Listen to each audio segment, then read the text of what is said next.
नमस्कार दोस्तों। अगर कोई तकनीक किसी को साड़ी पहना सकती है तो क्या वो साड़ी उतार भी सकती है? आज इस गंभीर प्रश्न पर हम बात करेंगे। इस वीडियो को आखिर तक जरूर देखिएगा, क्योंकि आज जो दूसरों के साथ हो रहा है कल वो आपके साथ भी हो सकता है। हाल ही में सोशल मीडिया पर एक नया ट्रेंड वायरल हुआ है, जिसे बनाना एआई साड़ी ट्रेंड कहा जा रहा है। इसमें लोग अपनी साधारण सेल्फी को गूगल जेमिनी के नैनो बनाना एआई टूल की मदद से 90 के दशक की बॉलीवुड स्टाइल साड़ी पहनने वाली तस्वीरों में बदल रहे हैं। वस्तुतः हम बात कर रहे हैं एआई यानी आर्टिफिशियल इंटेलिजेंस की, जो एक तरफ फैशन, कला और तकनीक को नई ऊंचाइयों पर ले जा रही है, वहीं दूसरी ओर इस तकनीक का इस्तेमाल कर किसी की इज्जत, पहचान और निजी जीवन को नष्ट भी किया जा रहा है। एआई यानी कृत्रिम बुद्धिमत्ता वो तकनीक है जो इंसानी सोच की नकल कर सकती है, और इसी तकनीक का एक फीचर है डीप फेक। ये वो खतरनाक तकनीक है जो किसी का चेहरा, आवाज और यहां तक कि शरीर भी कॉपी कर सकती है। डीप फेक एक एआई आधारित तकनीक है जो जनरेटिव एडवर्सियल नेटवर्क्स का इस्तेमाल करती है। इसमें दो मॉडल होते हैं, जो एक नकली वीडियो को बनाता है और दूसरा जो असली और नकली की पहचान करता है। ये दोनों आपस में ट्रेन होते हैं और नतीजा होता है एक बेहद रियलिस्टिक लेकिन पूरी तरह से फर्जी वीडियो या इमेज। अब आर्टिफिशियल इंटेलिजेंस के कुछ सकारात्मक पक्षों की बात करें तो एआई और डीपफेक तकनीक का सही इस्तेमाल फैशन, फिल्म, एजुकेशन और मेडिकल फील्ड में बहुत काम आ सकता है। जैसे कि वर्चुअल साड़ी ट्राई ऑन, अर्थात बिना कपड़े पहने ये देख सकते हैं कि कौन सी साड़ी आप पर कैसी लगेगी। एआई से पुराने पारिवारिक फोटो को रंगीन और जीवंत बनाया जा सकता है। फिल्मों में पुराने एक्टर्स को फिर से दिखाया जा सकता है। इसके अलावा विकलांग व्यक्तियों के लिए वॉइस जनरेशन और फेस रिकॉग्निशन की मदद से उनकी हेल्प की जा सकती है। इन पॉजिटिव पॉइंट्स को देखकर यह तकनीक एक वरदान जैसी लगती है, परंतु इसका नकारात्मक पक्ष बड़ा ही भयभीत करने वाला है।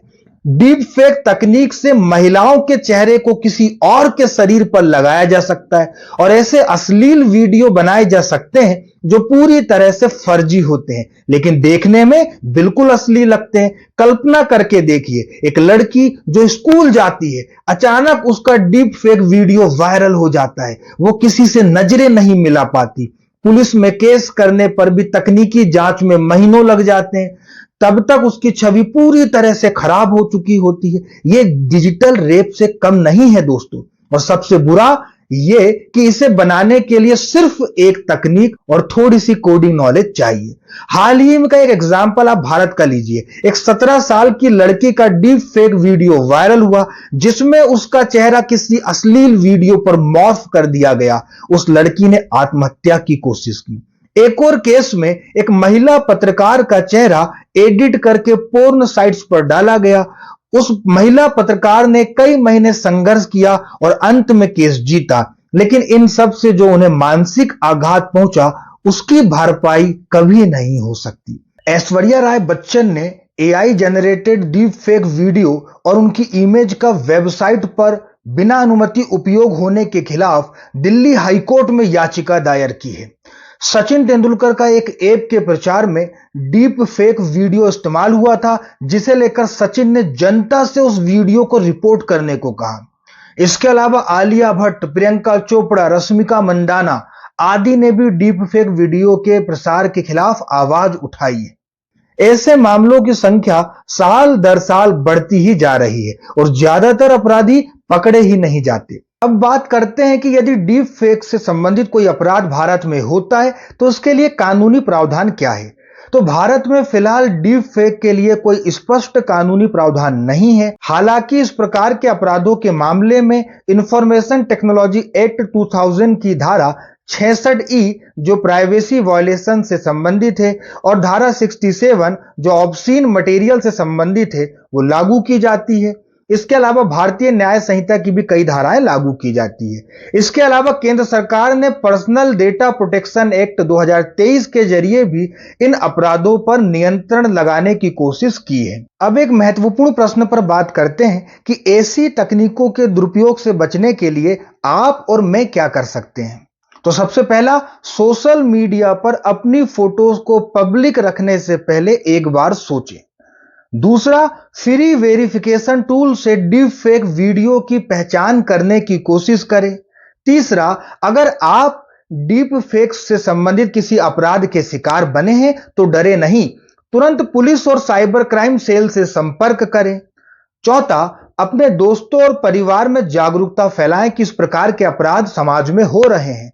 और सबसे जरूरी बात दोस्तों, ऐसे किसी भी डीप फेक कंटेंट को ना देखें, ना शेयर करें, बल्कि उसकी कंप्लेन करें, क्योंकि कल आपकी बहन, मां या बेटी भी इसका शिकार हो सकती है।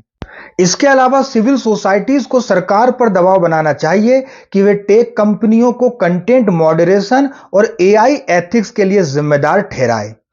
इसके अलावा लोगों को इस बात के लिए भी जागरूक करने की जरूरत है कि टेक्नोलॉजी एक हथियार है, यह सही हाथों में औजार है तो गलत हाथों में तबाही भी साबित हो सकती है। अंत में दोस्तों, आप सभी से मैं यही कहना चाहूंगा कि कोई भी तकनीक एक चाकू की तरह होती है, उससे फल भी काटा जा सकता है और किसी की गर्दन भी काटी जा सकती है। एआई जिस प्रकार किसी को साड़ी पहनाकर कला, संस्कृति और सौंदर्य को बढ़ावा दे रही है, लेकिन सोचिए अगर यही एआई किसी की साड़ी उतरवा दे तो समझिए ये तकनीक नहीं, हमारी सोच है जो कितनी गिरी हुई है। आइए मिलकर एआई को इंसानियत का साथी बनाएं, दुश्मन नहीं। धन्यवाद।